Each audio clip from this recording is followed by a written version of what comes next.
যে আফদালুস সিয়াম বলেছেন যে রমজানের পরে এই মুহররম মাসের রোজা হচ্ছে সবচেয়ে উত্তম রোজা। সুবহানাল্লাহ বলবেন না? তাইলে এই মুহররমের হক আদায়ের অন্যতম পদ্ধতি হাদিস মুবারকতে পাওয়া গেল যে এই মাসে আমরা কি করতে পারি, রোজা রাখার প্রতি বিশেষ গুরুত্ব প্রদান করতে পারি। এই মাসের রোজা, রমজানের পরে সবচেয়ে উত্তম রোজা হচ্ছে আল্লাহর মাস এই মুহররম মাসের রোজা। সুবহানাল্লাহ বলবেন না? দ্বিতীয়ত, এই মাসে আমরা বেশিরভাগ তওবা ইস্তেগফারে মনোনিবেশ করব। আল্লাহর হাবিব সাল্লাল্লাহু আলাইহি ওয়াসাল্লামের হাদিস মুবারক, রাসূলুল্লাহ সাল্লাল্লাহু আলাইহি ওয়াসাল্লাম মুহররম মাসে রোজা রাখার ব্যাপারে তাগিদ দিয়ে তারপর তিনি উল্লেখ করেছেন যে এই মাসে এমন এক দিন আছে যে দিন আল্লাহ পাক অতীতে তার অনেক বান্দাকে ক্ষমা করে দিয়েছেন এবং ভবিষ্যতেও অনেককে ক্ষমা করে দিবেন। সুবহানাল্লাহিল আযীম। কোন মাসে? এই মুহররম মাসে। বিদায় মুহররম মাসে একটা দিন আছে যে দিন আল্লাহ পাক অতীতে অনেককেই ক্ষমা করে দিয়েছেন, আবার ভবিষ্যতেও আল্লাহ তার অনেক বান্দাকে এই দিনে মাফ করে দিবেন। সুবহানাল্লাহ বলবেন না? মুহাদ্দিসিনে কেরাম আশা প্রকাশ করেছেন যে এই দিন হয়তো আশুরার দিন। কোন দিন? আশুরার দিন। এই আশুরার দিন কোন দিন বলে, এই মুহররম মাসেই 10 তারিখ, যেটা আমরা সবাই জানি আশুরার দিন। এই দিন আল্লাহ পাক অসংখ্য অগণিত বান্দাকে ক্ষমা করে দিবেন। সুবহানাল্লাহ বলবেন না? মুআজ্জাজ হাজিরিন, তাহলে আমরা প্রথমত জানলাম মুহররম মাস সম্মানিত মাস। এই মাস তাওবা ইস্তেগফারের মাস। এই মাস আমাদের জন্য সুবর্ণ সুযোগ নফল রোজা, নফল সিয়াম পালনের মাস, ঠিক না? দ্বিতীয়ত, আমরা যে বিষয়টা আমরা সামান্য সময় আলোচনা করব, যেহেতু আমাদের সময় অত্যন্ত সংক্ষিপ্ত, আশুরার ব্যাপারে। যে আশুরা অনেকেই অবগত, এই মুহররম মাসের 10 তারিখ এটা আশুরা নামেই পরিচিত, ঠিক না? মুহররমের 10 তারিখ। আবার কারো কাছে কারবালার মাস, আমরা জানি ম্যাক্সিমাম যারা আহলে বায়াতকে মহব্বত করে, রাসূলুল্লাহর আশিক উম্মত যারা, তারা এই মাসকে কারবালার মাস বলে অভিহিত করে। আশুরা, মুহররম এই মাস সম্মানিত মাস এবং আশুরার দিনটা সম্মানিত দিন। এই দিনের ব্যাপারে রসুল পাক সাল্লাল্লাহু আলাইহি ওয়াসাল্লামের হাদিস মুবারক, আল্লাহ পাক তার নবী রাসূলগণকে এই দিনে বিশেষ সুসংবাদ প্রদান করেছেন এবং এই দিনেই রাসূলুল্লাহ সাল্লাল্লাহু আলাইহি ওয়াসাল্লামের হাদিস মুবারক সাক্ষী, এই দিনেই আল্লাহ পাক আদম এবং হাওয়াকে সৃষ্টি করেছেন। সুবহানাল্লাহ বলবেন না? এই দিনেই আল্লাহ পাক সৃষ্টি করেছেন। এই দিনেই আল্লাহ পাক হযরত নূহ আলাইহিস সালামকে 150 দিন মহাপ্লাবনে তার কিস্তিকে ভাসমান রাখা পরে, যেই দিন জুদি পাহাড়ে তার কিস্তিকে আল্লাহ পাক জুদি পাহাড়ে নিয়ে ঠেকিয়েছেন, সেই দিনটাই হচ্ছে আশুরার দিন। সুবহানাল্লাহ বলবেন না? এইভাবে আল্লাহ পাক তার নবী এবং রাসূলগণকে আশুরার দিনে বিশেষ সুসংবাদ প্রদান করেছেন। রাসূল পাক সাল্লাল্লাহু আলাইহি ওয়াসাল্লাম ইরশাদ করেছেন যে আল্লাহর নবী হযরতে ইব্রাহিম আলাইহিস সালামকে আল্লাহ পাক খলিল হিসাবে গ্রহণ করেছেন যেই দিন, সেই দিন হচ্ছে 10ই মুহররম তথা আশুরার দিন। সুবহানাল্লাহ। হযরতে দাউদ আলাইহিস সালামকে আল্লাহ পাক এই দিনই সুসংবাদ প্রদান করেছেন। হযরত ইদ্রিস আলাইহিস সালামকে আল্লাহ পাক আসমানে উঠিয়ে নিয়েছেন যেই দিন, সেই দিন ছিল আশুরার দিন। সুবহানাল্লাহ বলবেন।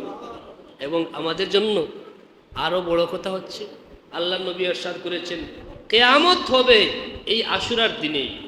কিয়ামত হবে আশুরার দিনেই, কিয়ামত সংঘটিত হবে। এই আশুরা হচ্ছে মুহররমের 10 তারিখ। এই মুহররম মাসের 10ম দিন, যেটা আশুরার দিন। আশুরার দিনের ব্যাপারে আল্লাহর হাবিব সাল্লাল্লাহু আলাইহি ওয়াসাল্লাম আমাদেরকে প্রথম যে কাজের কথা বলেছেন সেটা হচ্ছে আশুরার রোজা। সবচেয়ে গুরুত্বপূর্ণ হচ্ছে আশুরার দিনের গুরুত্বপূর্ণ আমল হচ্ছে আশুরার রোজা আমরা পালন রাখবো, আশুরার সিয়াম পালন করব। আল্লাহর নবী সাল্লাল্লাহু আলাইহি ওয়াসাল্লামের হাদিস মুবারক সাক্ষী, আল্লাহর নবী ইরশাদ করেছেন, আমার যে উম্মত আশুরার দিনে সিয়াম পালন করবে, রোজা রাখবে, সেটা তার 1 বৎসরের গুনার কাফফারা হিসাবে আল্লাহ পাক কবুল করবেন। সুবহানাল্লাহ। কাফফারাতুস সানা সওমে আশুরা। আশুরা রোজা হচ্ছে 1 বৎসরের গুনার কাফফারা। আল্লাহ পাক আমাদের সবাইকে আশুরার রোজা পালন করার তৌফিক ভিক্ষা দান করুন, বলি আল্লাহুম্মা আমিন। এই আশুরার দিন আমরা গোসল করব। হাদিস সাক্ষী, আশুরার দিন গোসল করলে আল্লাহ পাক আপনাকে 1 বছর সব ধরনের দুরারোগ্য ব্যাধি থেকে আল্লাহ পাক আপনাকে হেফাজত রাখবেন। সুবহানাল্লাহ। আশুরার দিন আমাদের আরেকটা বিশেষ আমল হচ্ছে, আশুরার দিন আমরা চুকে সুরমা লাগাবো। চুকে কি দিবেন? সুরমা দিবেন। সুরমা দেওয়া এমনি শুক্রবার দিন সুন্নাহ, আর আশুরার দিন সুরমা দেওয়া এটা বিশেষ ফজিলত আছে। রাসূলুল্লাহ সাল্লাল্লাহু আলাইহি ওয়াসাল্লাম ইরশাদ করেছেন, আশুরার দিন যে ব্যক্তি চুকে সুরমা লাগাবে আল্লাহ পাক 1 বছর তার চুকের রূপ থেকে তাকে হেফাজত রাখবে। সুবহানাল্লাহ। আশুরার দিন আপনি আপনার পরিবার পরিজনের প্রতি বিশেষ কি করবেন? সচ্ছলতা প্রদর্শন করবেন। অন্যান্য দিনের তুলনায় এই দিন আপনি পরিবারের প্রতি খরচ বেশি করবেন। রাসূলুল্লাহ সাল্লাল্লাহু আলাইহি ওয়াসাল্লামের হাদিস মুবারক সাক্ষী, যে ব্যক্তি আশুরার দিনে তার পরিবারের প্রতি অধিক সচ্ছলতা প্রদর্শন করবে আল্লাহ পাক 1 বছর তাকে সচ্ছল অবস্থায় রাখবেন। সুবহানাল্লাহ বলবেন না? তার অভাব অনটন দূর করে দিবেন, তাকে সচ্ছলতা দান করবেন। এজন্য আমরা আশুরার দিনে কি করব? পরিবার পরিজনের প্রতি বিশেষ সচ্ছলতা প্রদর্শন করব। অন্যান্য দিনের তুলনায় পরিবারের জন্য বেশি খরচ করবেন যেই দিন, সেটা হচ্ছে আশুরার দিন। কথা বোঝা গেছে? বুঝেন নাই বলে? আশুরার দিন আমরা কি করব? পরিবারের জন্য বেশি খরচ করার চেষ্টা করব। ওই দিন ভালো ব্যবস্থা করবেন, খাবারের ব্যবস্থা করবেন, অন্য প্রয়োজনীয় খরচ অন্যান্য দিনের তুলনায় বেশি করবেন আশুরার দিন। আল্লাহ পাক আমাদের সবাইকে তৌফিক ভিক্ষা দান করুন, বলি আল্লাহুম্মা আমিন। সাল্লাল্লাহু আলা সাল্লাল্লাহু আলাইহি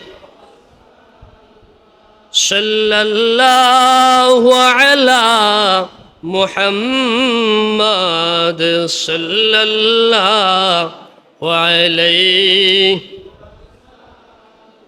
সাল্লাল্লাহু আলা সাল্লাল্লাহু।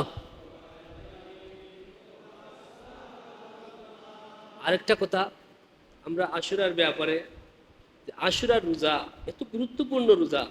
রাসূলুল্লাহর হাদিস সাক্ষী হযরতে আম্মা জান আয়েশা সিদ্দিকা রাদিয়াল্লাহু তাআলা আনহা থেকে হাদিস বর্ণিত যে রমজানের রোজা ফরজ হওয়ার পূর্বে আশুরার রোজা উম্মতের জন্য ফরজ ছিল। সুবহানাল্লাহ লাজিম বলবেন। এবং আল্লাহর হাবিব সাল্লাল্লাহু আলাইহি ওয়াসাল্লামের সহধর্মিনী আম্মা জান হাফসা রাদিয়াল্লাহু তাআলা আনহা থেকে হাদিস বর্ণিত, রাসূল পাক সাল্লাল্লাহু আলাইহি ওয়াসাল্লাম 4টি কাজ জীবনে কখনোই ত্যাগ করেননি। তোর মধ্যে একটি হচ্ছে কখনোই তিনি আশুরার রোজা ত্যাগ করেন নাই। সুবহানাল্লাহ বলবেন না?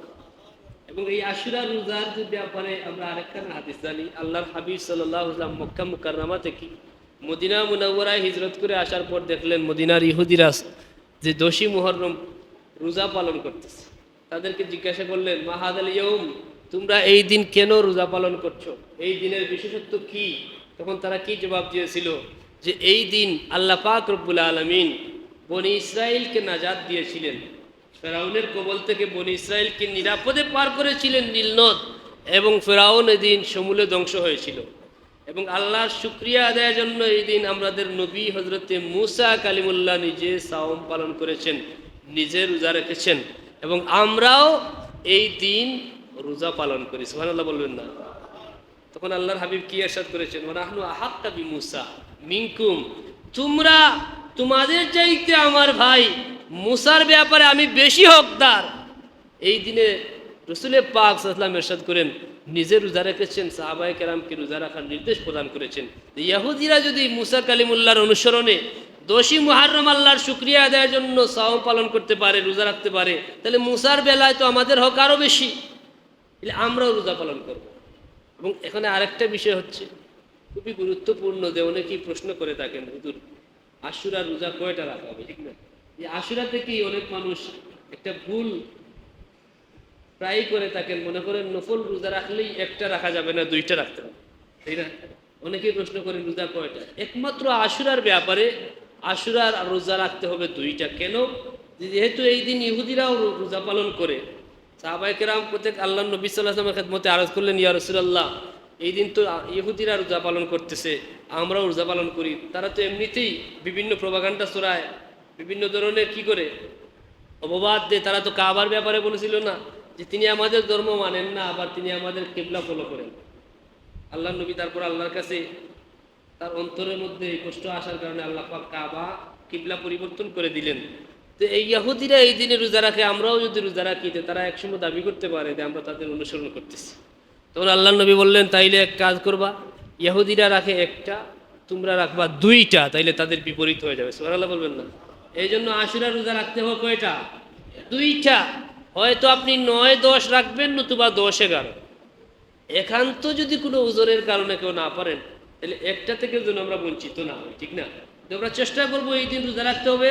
10ই মুহররমের রোজা হবে, আশুরার রোজা হবে কয়টা? 2টা, 9-10 অথবা 10-11। 9-10 অথবা 10-11 আমরা আশুরার সওম পালন করব। আল্লাহ পাক আমাদেরকে সবাইকে তৌফিক ভিক্ষা দান করুন, বলি আল্লাহুম্মা আমিন। এবং আশুরার মাস, এই মুহররম মাসের দান সৎকার ব্যাপারে আমরা অধিক উৎসাহী হব, চেষ্টা করব বেশি দান সৎকার করার। অনেক ঘটনা বর্ণিত আছে, লম্বা আলোচনার যেহেতু সময় নাই, এজন্য আমি চেষ্টা করি খুবই একদম সংক্ষিপ্তভাবে মূল কথাটা আপনাদের কাছে মেসেজটা তুলে ধরার। কারণ এই আশুরার গুরুত্ব ফজিলত যদি আমরা আলোচনা করি, মোটামুটি কুশল আলোচনা করতে হলে অনেক লম্বা সময়ের প্রয়োজন। আশুরার যে তাৎপর্য, যে আশুরা কিভাবে শুরু হলো, আর এই আশুরার দিনকে কেন্দ্র করে আল্লাহ পাকের কত এহসান, কত এহসান। এই আশুরার দান সৎকার ব্যাপার হচ্ছে অন্যান্য দিনের দান সৎকার তুলনায় আশুরার দিনের দান সৎকার ফজিলত অনেক বেশি। বাংলা বলবেন না? একটা ঘটনা রাউজুল আফকার কিতাবে ইমাম সফুরি রাহিমাহুল্লাহ উল্লেখ করেছেন, যে হুজুর আলোচনা করতেছেন যে আল্লাহর বান্দারা আশুরার দিন আল্লাহর রাস্তায় 1 দিরহাম দান করলে অন্যান্য দিনের তুলনায় আশুরার দিনের ফজিলত বেশি। এই 1 দিরহামের বিনিময়ে আল্লাহ পাক তার বান্দাকে 1000 দিরহামের সওয়াব দান করে। সুবহানাল্লাহ বলবেন না? 1-এর বিনিময়ে আল্লাহ পাক 1000 দান করেন। বিগত বছরে আল্লাহর বান্দা ওই আলেম সাহেব আলোচনা করেছেন।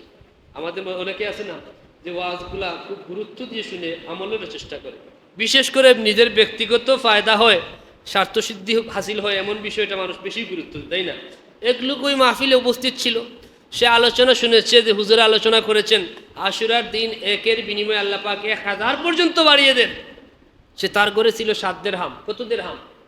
7 দিরহাম ছিল, সে সব আল্লাহ রাস্তায় দিয়ে দিছে। মনে করছে এই তো সুযোগ গেল, হুজুর যখন বলছে আশুরার 1-এ 1000, তাইলে আমি 7 দিরহাম আল্লাহ রাস্তায় দিয়ে দিলাম, আমাকে আল্লাহ পাক 7000 দিয়ে দিবেন। এই ধারণা রেখে সে দিয়ে দিছে। 1 বছর অতিবাহিত হয়ে গেল, এখন তো আর 7,000 হয় নাই। আগামী বছর যখন আবার আসলো, পরের বছর হুজুর বয়ান করতেছেন, ওই লোকটা বেয়াদবের মতো গিয়ে দাঁড়িয়ে বলল, হুজুর আপনি আলোচনা করতেছেন, আপনি বলেছেন আশুরায় 1 দিরহাম দান করলে 1000 দিরহাম আল্লাহ পাক দান করেন, 1-এর বিনিময়ে আল্লাহ পাক 1000 পর্যন্ত বাড়িয়ে দেন। আমি 7 দিরহাম দান করেছি, 1 বছর অতিবাহিত হয়ে গেছে। আছে না? সবার অন্তর তো সমান না, কিছু জাহেল অন্তর ওয়ালা লোক আছে যাদের অন্তরে বিষয়গুলো এমনিতেই ইসলামকে বেশি পছন্দ করে না, এটা তার স্বার্থের জন্য দান করেছে, পায় নাই। সে আইসা বলতেছে, হুজুর আপনি তো বললেন গত বছরে আশুরায় 1-এর বিনিময়ে আল্লাহ পাক 1000 দান করেন, আমি 7 দিরহাম দান করেছি, আমি তো আর 7-এর বিনিময়ে 7ই পাই নাই, 1000 কোথায় পাবো? তখন ওই ইমাম সাহেব তো একটু ব্যথিত হয়ে গেছেন, হুজুর একটু। আল্লাহর বান্দা বাড়িতে চলে গেছে, সন্ধ্যার পরে তার ঘরে এক লোক হাজির হয়েছেন, দরজায় গিয়ে নক করতেছে, হাতে অনেক টাকা নিয়ে গিয়ে তাকে নক করে বললেন যে বেকুব, এই নেও তোমার 7000 দিরহাম, আল্লাহর পক্ষ থেকে এটা দেওয়া হয়েছে, তবে তোমার জন্য উত্তম ছিল তুমি পরকাল পর্যন্ত অপেক্ষা করতা। সুবহানাল্লাহ বলবেন না? আল্লাহ পাক দেন, আল্লাহ পাক শুনেন। আল্লাহ বলতেছেন উদউনি আস্তাজিব লাকুম। আমরা পাই না, আমরা মনে করি এই মুহূর্তে আমি চাইলাম, কেন এই মুহূর্তে পাই নাই? আল্লাহ আমাকে কত ইহসান করেন, কত মেহেরবানি করেন, তিনি আমার জন্য কোন সময়টা দেওয়া সবচেয়ে উত্তম হবে, আল্লাহ পাক আমাদেরকে বেশি দিবেন পরকালে, এটা আল্লাহ পাকের বিশেষ দয়া। আর আমরাও চাই আল্লাহ দুনিয়া থেকে আমরা যেন পরকালেই বেশি পাই, ঠিক না? দুনিয়া কয়দিনের, আপনাকে আল্লাহ পাক আজকে অর্ধেক পৃথিবীর মালিক বানিয়ে দিলেন, তাতে কি বা হয়ে যাবে? আগামী বছর পর্যন্ত আপনি বুক করতে পারবেন, এই গ্যারান্টি আছে। এই জন্য এই যে আল্লাহ নবীর হাদিস আমল, এগুলো আমরা শুনি, অনেকেই করি। যদি মনে করেন আপনি এটার যথাযথ ঠিক আপনার চাহিদা মতো সময় মতো আপনি ফিডব্যাক পাচ্ছেন না, তাতে নিরাশ হওয়ার হতাশ হওয়ার কোনো কারণ নাই। আমাদেরকে ধৈর্য ধারণ করতে হবে। আল্লাহ পাক হয়তো আমাদের জন্য এর চেয়ে উত্তম কিছু রেখেছেন, ঠিক কিনা? এজন্য আশুরার দিনে এই ঘটনা থেকে আমরা শিক্ষা পেলাম, আশুরার দিনের সদকার বিশেষ ফজিলত প্রমাণিত আছে।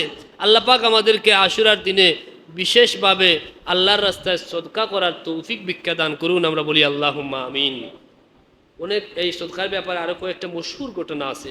আশুরার দিনের সদকার বিনিময়ে আল্লাহ পাক একজন বিধর্মীকে হেদায়ত দান করে জান্নাতি বানিয়ে দিয়েছেন। সুবহানাল্লাহ। আল্লাহ পাক আমাদের সবাইকে কবুল করুন। আর আশুরার দিনের ফজিলত তাৎপর্য আমাদেরকে হাসিল করার তৌফিক ভিক্ষা দান করুন।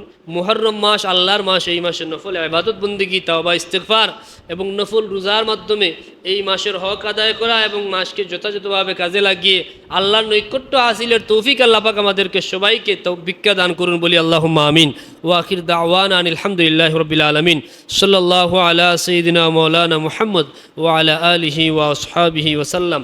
সাল্লাল্লাহু আলা সাইয়্যিদিনা মাওলানা মুহাম্মদ ওয়া আলা আলিহি ওয়া আসহাবিহি ওয়া সাল্লাম।